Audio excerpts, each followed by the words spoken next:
nom du Père, du Fils et du Saint-Esprit, un seul Dieu. Amen. Très chers spectateurs, j'aimerais vous parler aujourd'hui d'un sujet très important qui concerne les jeunes. Comment parler aux jeunes? Cette fois-ci, je vous parlerai de la dimension ecclésiastique. Une doctrine saine. Il est clair que notre dialogue avec les jeunes, en groupe ou individuellement, doit avoir une dimension ecclésiastique, car nous croyons et nous sommes convaincus que les jeunes font partie du corps du Christ, l'Église.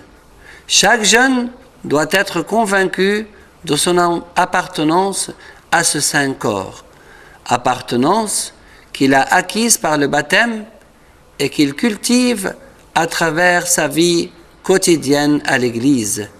Le bâtiment de l'Église, l'Église qui est dans sa maison, ou même l'Église qui est dans son cœur. Les dimensions les plus importantes de la vie ecclésiastique sont une doctrine saine, un rite vivant et des pères de l'Église, les racines patristiques. Une doctrine saine, c'est la vie des jeunes qui doit être basée sur une doctrine droite et s'articuler autour de la foi, l'amour et le comportement quotidien.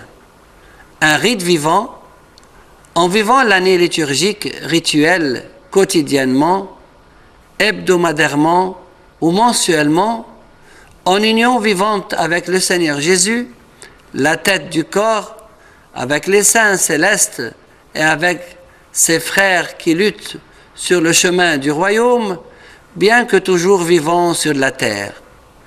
Et les racines patristiques, afin que les jeunes soient imprégnés de la pensée des saints pères de l'Église et de ces saints méditant et imitant leur comportement quotidien, afin qu'ils en prennent exemple dans leur lutte théologique, doctrinale, spirituelle et dans la prédication.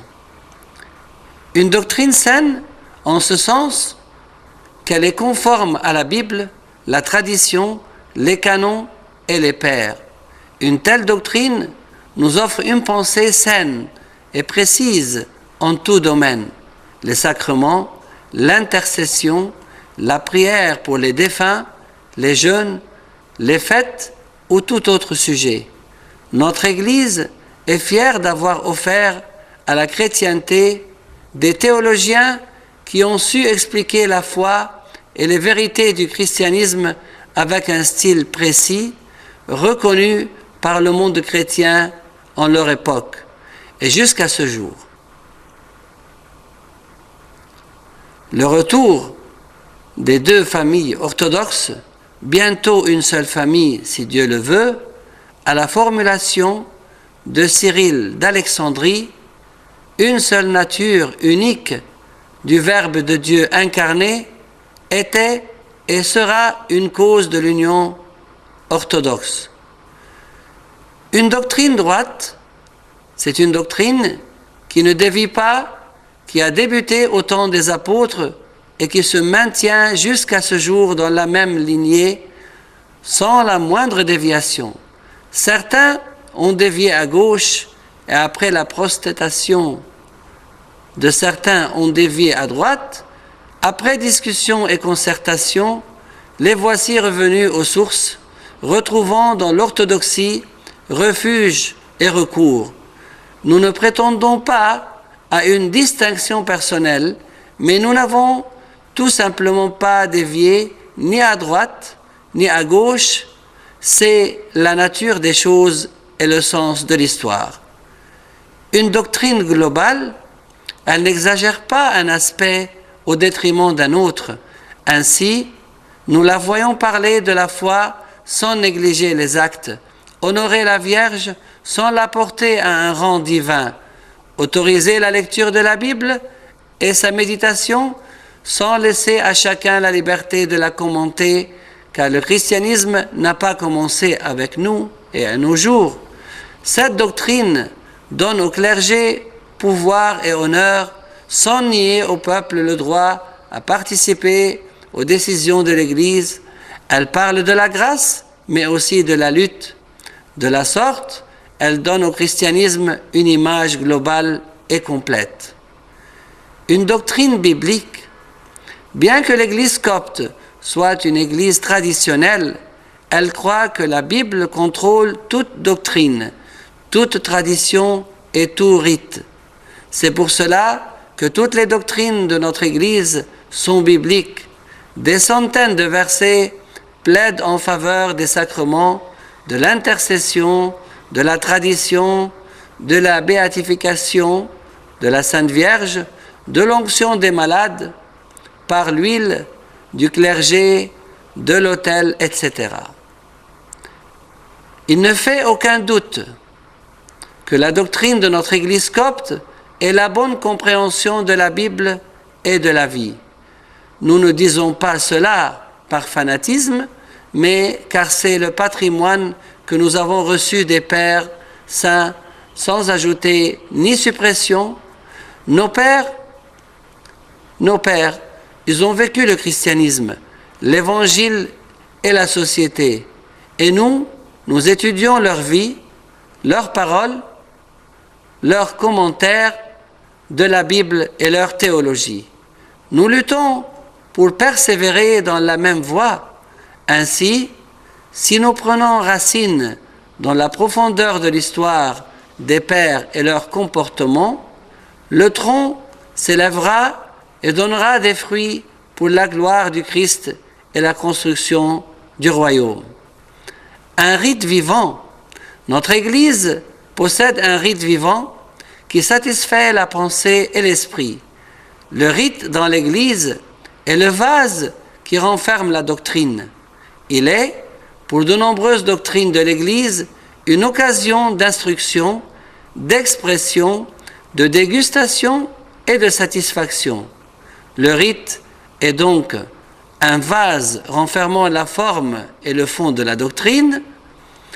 Il est aussi l'expression de la vie qui est en nous, et il est un enseignement doctrinal et théologique, un comportement et une invitation au service. Ces caractéristiques s'appliquent à tout rite dans notre Église. Par exemple, dans la messe, nous trouvons l'expression de la doctrine dans la présence de Dieu qui a créé l'homme dans l'innocence, dans l'histoire de la chute de l'homme, sa rédemption, l'avènement de l'Esprit de Dieu et l'extension de la rédemption à l'Eucharistie. Nous trouvons la foi saine dans une nature unique du Christ à partir de deux natures qui se sont unies sans mélange, sans confusion et sans changement. De même, la messe est l'expression de la vie qui est en nous. En nous ayant tous purifiés, nous nous sommes unis à toi par la communion à tes saints sacrements. Il nous a donné la grâce de la naissance d'en haut par l'eau et par l'Esprit. Il nous a rendus purs par ton Esprit Saint. Enfin, la Sainte Liturgie, avec ses rites, est source d'enseignement. Dans les déplacements du prêtre, les cierges, l'encens, le pain, le vin, la descente du Saint-Esprit, après laquelle le prêtre cesse de bénir l'assemblée par le signe de la croix, car Emmanuel est parmi nous. C'est pour cela que le prêtre se dirige vers l'assemblée et ce signe, laissant l'agneau divin bénir lui-même l'assemblée. Beaucoup de beaux détails qui nous instruiront si nous les étudions. C'est pour cela que le servant doit vivre sa vie quotidienne dans l'Église, en tant que membre du corps du Christ. La vie du croyant chrétien orthodoxe est empreinte de signes distinctifs. Par exemple, la prière quotidienne des psaumes, l'essence des pères, de nouvelles demandes, des sermons pour l'esprit, les prières en flèche pour demander l'aide et la miséricorde, ainsi que nous l'ont enseigné les pères. Saint Antoine disait à son disciple de prier toujours ainsi: Mon Seigneur Jésus-Christ, prends pitié de moi. Mon Seigneur Jésus-Christ, aide-moi. Je te loue, ô mon Seigneur Jésus-Christ. Les lectures quotidiennes.